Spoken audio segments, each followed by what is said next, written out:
जय श्री कृष्ण, जय श्री राम।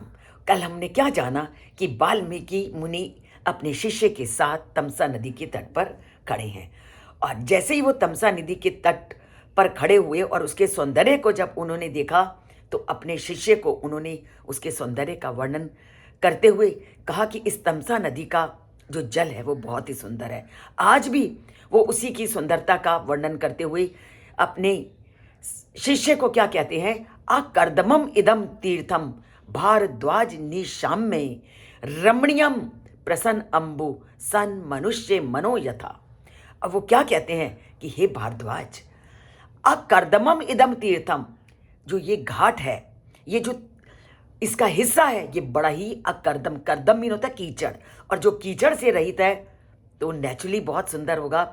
जब आप किसी घूमने के स्थान पर जाते हो और नदी के सौंदर्य को देखते हो, आप भी के मुंह भर में तो निकलता है इसका जल तो बहुत सुंदर है।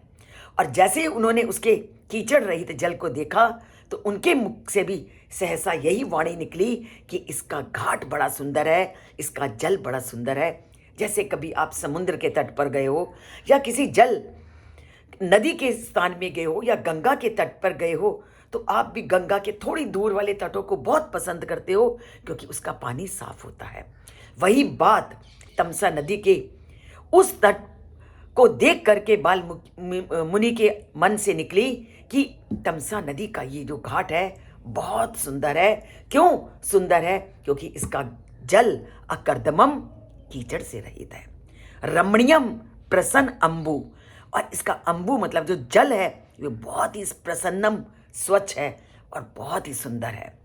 सन मनुष्य मनो यथा, सन मनुष्य मनो जैसा, जैसे सज्जन व्यक्ति का मन होता है।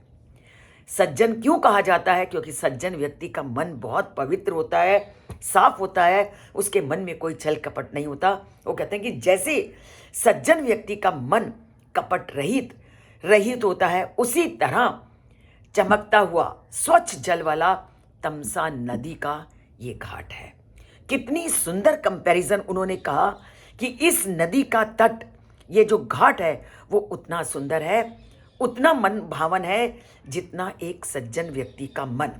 आप उसी व्यक्ति को पसंद करते हो जिसके मन में कोई छल कपट नहीं होता, और उसी समुद्र के तट को, उसी नदी के तट को, उसी गंगा के तट को आप बहुत पसंद करते हो जिसके स्थान पे कोई कीचड़ नहीं होता और जिसके स्थान में पूरी तरह से जल साफ होता है। तो ऐसे ही भाव जैसे आपके मन में उठते हैं, ऐसे ही वाल्मीकि के मन में उठे और उन्होंने तमसा नदी के सौंदर्य का वर्णन किया। तो इन सब बातों को सुनिए, समझिए और वाल्मीकि से नाता जोड़िए। चैनल को सब्सक्राइब कीजिए और लाइक का बटन जरूर दबाइए। बोलिए जय श्री कृष्ण और जय श्री राम।